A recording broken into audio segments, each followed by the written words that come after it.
de acordo com a letra D do inciso 1 do artigo 46 da Lei nº 9.610, de 19 de fevereiro de 1998. Distribuição gratuita. Proibida a venda e comercialização. Prezados, alguns dos nossos audiolivros podem constar falhas no final das faixas de áudio. Infelizmente, é irreversível, pois os mesmos foram gravados em fitas cassetes. Agradecemos a sua compreensão. Seja muito bem-vindo ao canal da Biblioteca Braille do Estado do Amazonas. Devido a fatos recentes de questionamentos associados a direitos autorais, venho informar que o canal não obtém qualquer tipo de lucro com a publicação dos audiolivros. Levamos a acessibilidade para as pessoas com deficiência visual. Caso você seja autor ou proprietário dos direitos autorais de algum audiolivro publicado aqui no canal, peço que faça contato via e-mail ou através dos comentários, que se assim for determinado, o audiolivro será retirado do ar. Relembrando, não queremos e não obtemos nenhum tipo de lucro com as visualizações. Nosso objetivo é levar a acessibilidade para as pessoas com deficiência visual. Agradecemos pela sua atenção. O livro foi postado por Ana Beatriz. Se você gostou, deixe seu like e se inscreva no nosso canal.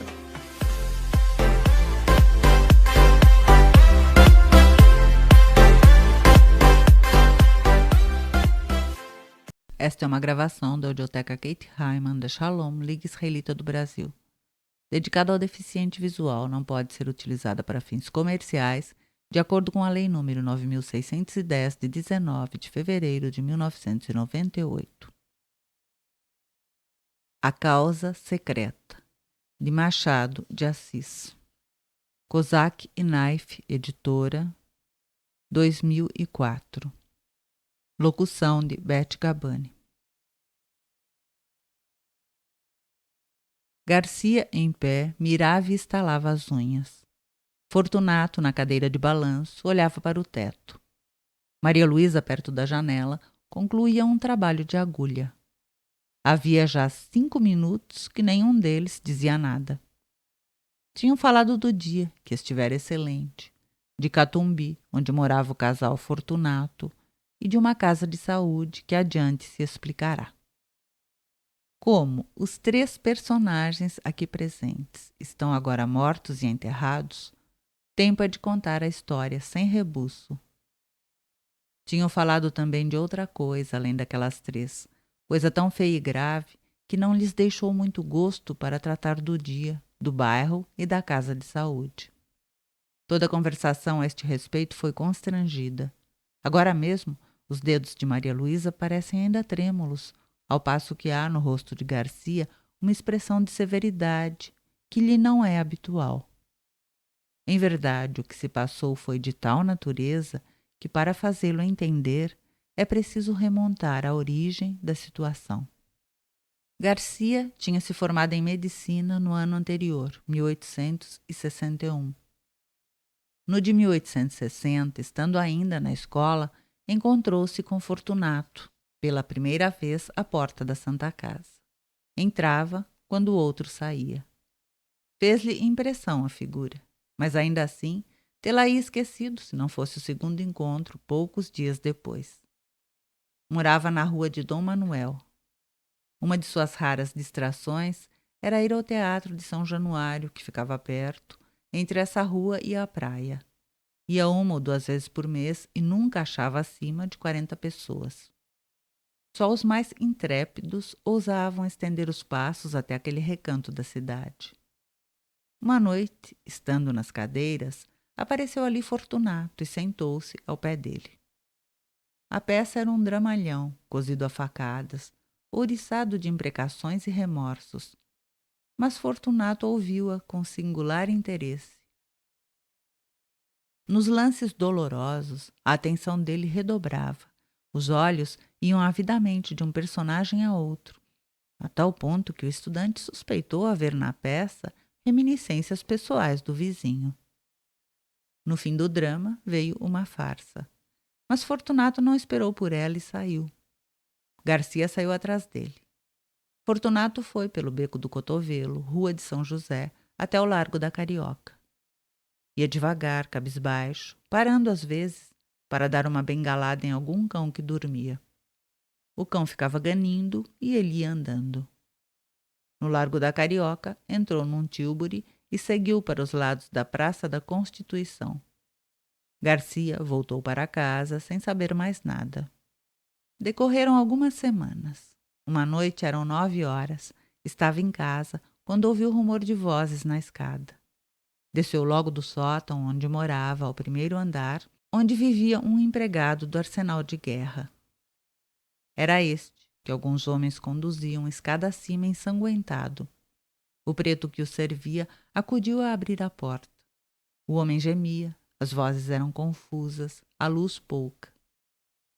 Deposto o ferido na cama, Garcia disse que era preciso chamar um médico. Já aí vem um, acudiu alguém. Garcia olhou. Era o próprio homem da Santa Casa e do teatro. Imaginou que seria parente ou amigo do ferido, mas rejeitou a suposição, desde que lhe ouvira perguntar se este tinha família ou pessoa próxima. Disse-lhe o preto que não, e ele assumiu a direção do serviço, pediu às pessoas estranhas que se retirassem, pagou aos carregadores e deu as primeiras ordens. Sabendo que o Garcia era vizinho e estudante de medicina, pediu-lhe que ficasse para ajudar o médico. Em seguida contou o que se passara. Foi uma malta de capoeiras. Eu vinha do quartel de Moura, onde fui visitar um primo, quando ouvi um barulho muito grande e logo depois um ajuntamento. Parece que eles feriram também a um sujeito que passava e que entrou por um daqueles becos. Mas eu só vi a este senhor, que atravessava a rua no momento em que um dos capoeiras, roçando por ele, meteu-lhe o punhal. Não caiu logo, disse onde morava e, como era a 2 passos, achei melhor trazê-lo. Conhecia-o antes? Perguntou Garcia. Não, nunca o vi. Quem é? É um bom homem, empregado no arsenal de guerra. Chama-se Gouveia. Não sei quem é. Médico e subdelegado vieram daí a pouco. Fez-se o curativo e tomaram-se as informações. O desconhecido declarou chamar-se Fortunato Gomes da Silveira, ser capitalista, solteiro, morador em Catumbi. A ferida foi reconhecida grave. Durante o curativo, ajudado pelo estudante, Fortunato serviu de criado, segurando a bacia, a vela, os panos, sem perturbar nada, olhando friamente para o ferido, que gemia muito. No fim, entendeu-se particularmente com o médico, acompanhou-o até o patamar da escada e reiterou ao subdelegado a declaração de estar pronto a auxiliar as pesquisas da polícia. Os dois saíram, ele e o estudante ficaram no quarto. Garcia estava atônito. Olhou para ele e viu-o sentar-se tranquilamente, estirar as pernas, meter as mãos nas algibeiras das calças e fitar os olhos no ferido. Os olhos eram claros, cor de chumbo, moviam-se devagar e tinham a expressão dura, seca e fria. Cara magra e pálida. Uma tira estreita de barba por baixo do queixo e de uma têmpora à outra, curta, ruiva e rara. Teria 40 anos. De quando em quando voltava-se para o estudante e perguntava alguma coisa acerca do ferido. Mas tornava logo a olhar para ele, enquanto o rapaz lhe dava a resposta. A sensação que o estudante recebia era de repulsa ao mesmo tempo que de curiosidade. Não podia negar que estava assistindo a um ato de rara dedicação, e se era desinteressado como parecia, não havia mais que aceitar o coração humano como um poço de mistérios. Fortunato saiu pouco antes de 1 hora. Voltou nos dias seguintes, mas a cura fez-se depressa e, antes de concluída, desapareceu sem dizer ao obsequiado onde morava. Foi o estudante que lhe deu as indicações do nome, rua e número. Vou agradecer-lhe a esmola que me fez, logo que possa sair, disse o convalescente. correu a Catumbi daí a 6 dias. Fortunato recebeu-o constrangido, ouviu impaciente as palavras de agradecimento, deu-lhe uma resposta enfastiada e acabou batendo com as borlas do chambre no joelho. Gouveia, defronte dele, sentado e calado, alisava o chapéu com os dedos, levantando os olhos de quando em quando, sem achar mais nada que dizer. No fim de 10 minutos, pediu licença para sair e saiu. Cuidado com os capoeiras, disse-lhe o dono da casa, rindo-se. O pobre diabo saiu de lá mortificado, humilhado, mastigando a custo o desdém, forcejando por esquecê-lo, explicá-lo ou perdoá-lo, para que no coração só ficasse a memória do benefício. Mas o esforço era vão. O ressentimento, hóspede novo e exclusivo, entrou e pôs fora o benefício, de tal modo que o desgraçado não teve mais que trepar a cabeça e refugiar-se ali como uma simples ideia. Foi assim que o próprio benfeitor insinuou a este homem o sentimento da ingratidão. Faixa 2. Tudo isso assombrou Garcia. Este moço possuía em germen a faculdade de decifrar os homens, de decompor os caracteres, tinha o amor da análise e sentia o regalo, que dizia ser supremo, de penetrar muitas camadas morais, até apalpar o segredo de um organismo. Picado de curiosidade, lembrou-se de ir ter com o homem de Catumbi, mas advertiu que nem recebera dele o oferecimento formal da casa. Quando menos, era-lhe preciso um pretexto, e não achou nenhum. Tempos depois, estando já formado e morando na rua de Mata-Cavalos, perto da do Conde, encontrou Fortunato em uma gôndola. Encontrou-o ainda outras vezes, e a frequência trouxe a familiaridade. Um dia Fortunato convidou-o a ir visitá-lo ali perto, em Catumbi. Sabe que estou casado? Não sabia. Casei-me há 4 meses, podia dizer 4 dias. Vá jantar conosco domingo. Domingo? Não esteja forjando desculpas. Não admito desculpas. Vá domingo. Garcia foi lá domingo. Fortunato deu-lhe um bom jantar, bons charutos e boa palestra, em companhia da senhora, que era interessante. A figura dele não mudara. Os olhos eram as mesmas chapas de estanho, duras e frias. As outras feições não eram mais atraentes que dantes. Os obséquios, porém, se não resgatavam a natureza, davam alguma compensação, e não era pouco. Maria Luísa, que possuía ambos os feitiços, pessoa e modos. Era esbelta, airosa, olhos meigos e submissos. Tinha 25 anos e parecia não passar de 19. Garcia, a segunda vez que lá foi, percebeu que entre eles havia alguma dissonância de caracteres, pouca ou nenhuma afinidade moral, e da parte da mulher para com o marido, uns modos que transcendiam o respeito e confinavam na resignação e no temor. Um dia, estando os 3 juntos, perguntou Garcia a Maria Luísa se tivera notícia das circunstâncias em que ele conhecera o marido. Não, respondeu a moça. Vai ouvir uma ação bonita. Não vale a pena, interrompeu Fortunato. A senhora vai ver se vale a pena, insistiu o médico. Contou o caso da rua de Dom Manuel. A moça ouviu espantada. Insensivelmente, estendeu a mão e apertou o pulso ao marido, risonha e agradecida, como se acabasse de descobrir-lhe o coração. Fortunato sacudiu os ombros, mas não ouvia com indiferença.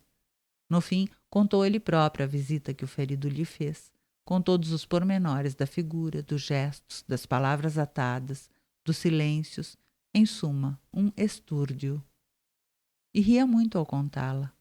Não era o riso da dobrez. A dobrez é evasiva e oblíqua. O riso dele era jovial e franco. Singular homem, pensou Garcia.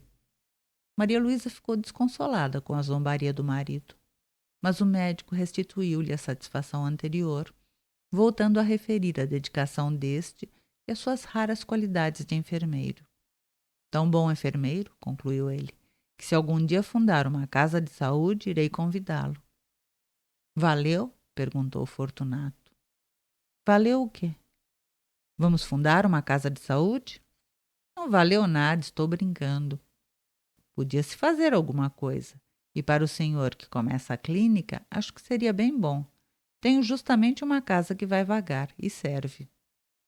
Garcia recusou nesse e no dia seguinte, mas a ideia tinha se metido na cabeça ao outro e não foi possível recuar mais.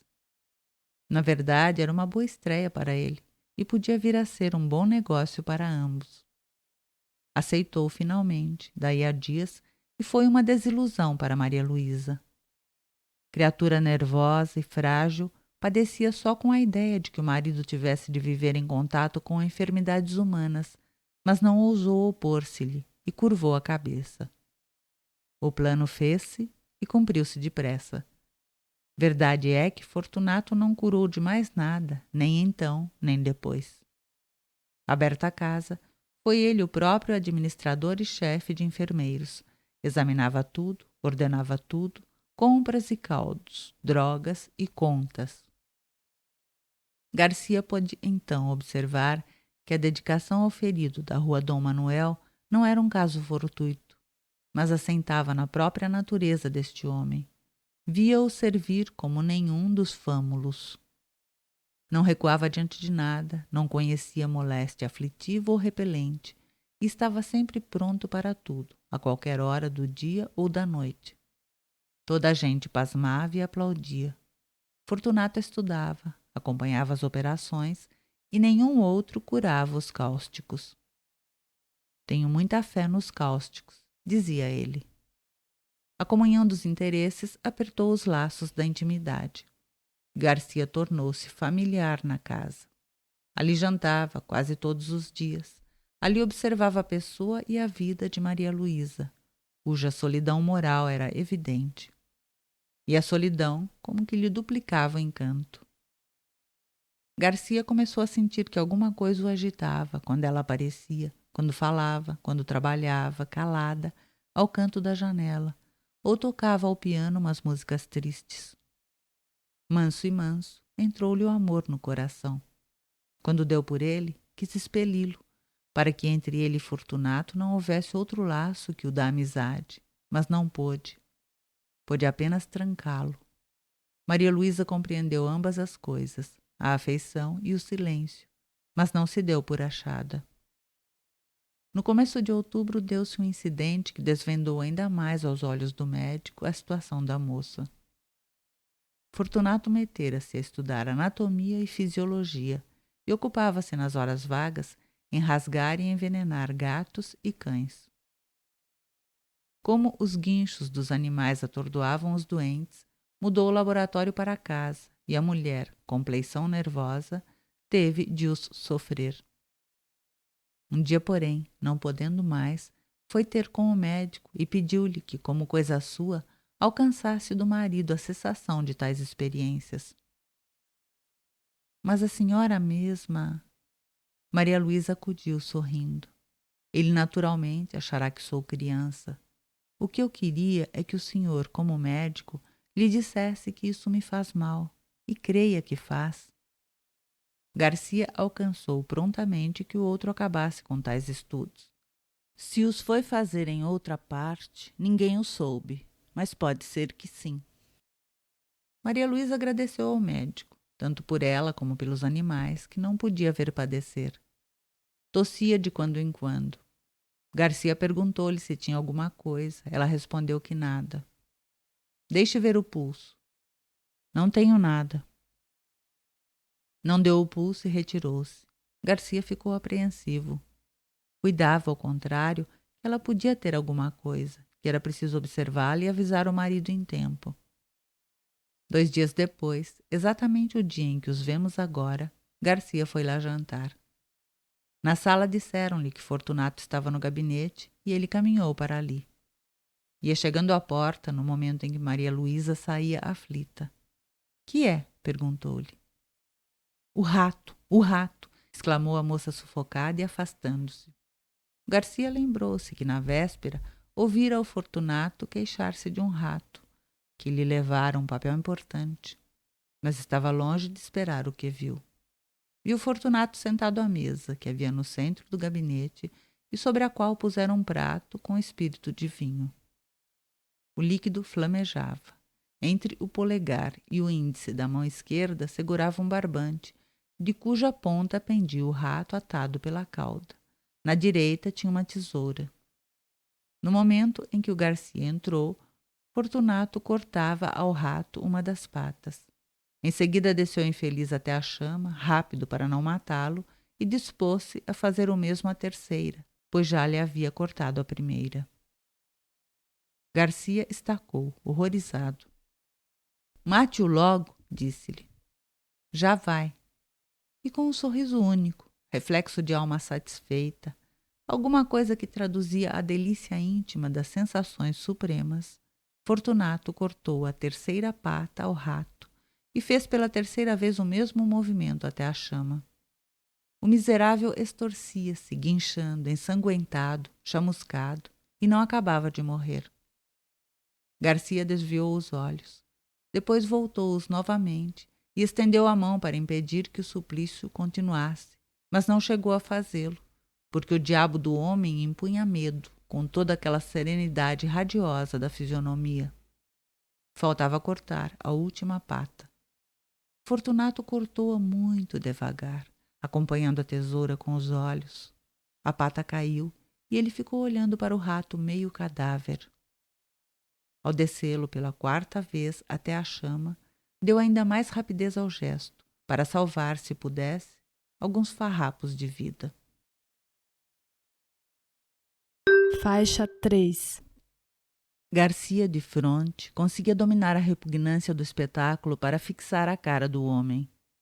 Nem raiva, nem ódio, tão somente um vasto prazer, quieto e profundo, como daria a outro a audição de uma bela sonata ou a vista de uma estátua divina, alguma coisa parecida com a pura sensação estética. Pareceu-lhe, era verdade, que Fortunato havia-o inteiramente esquecido. Isto posto, não estaria fingindo, e devia ser aquilo mesmo. A chama ia morrendo. O rato podia ser que tivesse ainda um resíduo de vida, sombra de sombra. Fortunato aproveitou-o para cortar-lhe o focinho e, pela última vez, chegar a carne ao fogo. Afinal, deixou cair o cadáver no prato e arredou de si toda essa mistura de chamusco e sangue. Ao levantar-se, deu com o médico e teve um sobressalto. Então mostrou-se enraivecido contra o animal que lhe comera o papel. Mas a cólera, evidentemente, era fingida. Castiga sem raiva, pensou o médico, pela necessidade de achar uma sensação de prazer que só a dor alheia lhe pode dar. É o segredo deste homem. Fortunato encareceu a importância do papel, a perda que lhe trazia, perda de tempo, é certo, mas o tempo agora era-lhe preciosíssimo. Garcia ouvia só, sem dizer nada, nem lhe dar crédito. Relembrava os atos dele, graves e leves, achava a mesma explicação para todos. Era a mesma troca das teclas da sensibilidade, um diletantismo sui generis, uma redução de Calígula. Quando Maria Luísa voltou ao gabinete, daí a pouco, o marido foi ter com ela rindo, pegou-lhe nas mãos e falou-lhe mansamente. Fracalhona. E voltando-se para o médico, há de crer que quase desmaiou. Maria Luísa defendeu-se a medo, disse que era nervosa e mulher. Depois foi sentar-se à janela, com as suas lãs e agulhas, e os dedos ainda trêmulos, tal qual a vimos no começo desta história. Hão de lembrar-se que, depois de terem falado de outras coisas, ficaram calados os três, o marido sentado e olhando para o teto, o médico estalando as unhas. Pouco depois foram jantar, mas o jantar não foi alegre. Maria Luísa cismava e tossia. O médico indagava de si mesmo se ela não estaria exposta a algum excesso na companhia de tal homem. Era apenas possível, mas o amor trocou-lhe a possibilidade em certeza. Tremeu por ela e cuidou de os vigiar. Ela tossia e não se passou muito tempo que a moléstia não tirasse a máscara. Era a tísica, velha dama insaciável, que chupa a vida toda, até deixar um bagaço de ossos. Fortunato recebeu a notícia como um golpe. Amava deveras a mulher, a seu modo. Estava acostumado com ela, custava-lhe perdê-la. Não poupou esforços, médicos, remédios, ares, todos os recursos e todos os paliativos. Mas foi tudo em vão. A doença era mortal. Nos últimos dias, em presença dos tormentos supremos da moça, a índole do marido subjugou qualquer outra afeição. Não a deixou mais. Fitou o olho baço e frio naquela decomposição lenta e dolorosa da vida.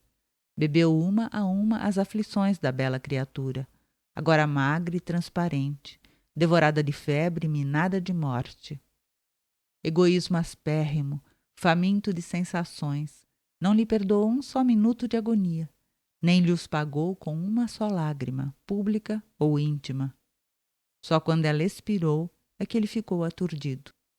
Voltando a si, viu que estava outra vez só. De noite, indo repousar uma parenta de Maria Luísa que a ajudara a morrer, ficaram na sala Fortunato e Garcia velando o cadáver, ambos pensativos. Mas o próprio marido estava fatigado. O médico disse-lhe que repousasse um pouco. Vá descansar. Passe pelo sono 1 hora ou 2. Eu irei depois. Fortunato saiu, foi deitar-se no sofá da saleta contígua e adormeceu logo. 20 minutos depois acordou, quis dormir outra vez, cochilou alguns minutos, até que se levantou e voltou à sala. Caminhava nas pontas dos pés para não acordar a parenta que dormia perto. Chegando à porta, estacou assombrado. Garcia tinha-se chegado ao cadáver. Levantara o lenço e contemplara por alguns instantes as feições defuntas. Depois, como se a morte espiritualizasse tudo, inclinou-se e beijou-o na testa. Foi nesse momento que Fortunato chegou à porta. Estacou assombrado. Não podia ser o beijo da amizade. Podia ser o epílogo de um livro adúltero. Não tinha ciúmes, note-se. A natureza compô-lo de maneira que lhe não deu ciúmes nem inveja, mas dera-lhe vaidade, que não é menos cativa ao ressentimento. Olhou assombrado, mordendo os beiços. Entretanto, Garcia inclinou-se ainda para beijar outra vez o cadáver. Mas então não pôde mais. O beijo rebentou em soluços e os olhos não puderam conter as lágrimas, que vieram em borbotões, lágrimas de amor calado e irremediável desespero. Fortunato à porta, onde ficara, saboreou tranquilo essa explosão de dor moral que foi longa, muito longa, deliciosamente longa. Faixa 4. Sobre o autor. Famoso pelos 5 grandes romances que, das Memórias Póstumas de Brás Cubas ao Memorial de Aires, fizeram dele o grão-mestre da prosa de ficção brasileira, Joaquim Maria Machado de Assis, 1839-1908, foi também contista versátil e prolífico. Ao longo de sua carreira, reuniu em 7 volumes as peças breves que publicava em revistas e jornais, passando com desenvoltura do conto brevíssimo à novela encorpada, de sabor filosófico. Vários de seus contos tornaram-se clássicos da literatura brasileira, como A Missa do Galo, A Cartomante ou O Alienista. Entre eles encontra-se também A Causa Secreta, história que exibe todas as qualidades narrativas de Machado de Assis. Publicado originalmente na Gazeta de Notícias do Rio de Janeiro, em 1º de agosto de 1885, o conto foi recolhido por Machado no volume Várias Histórias, de 1895. Final da leitura. Gravação concluída em setembro de 2006.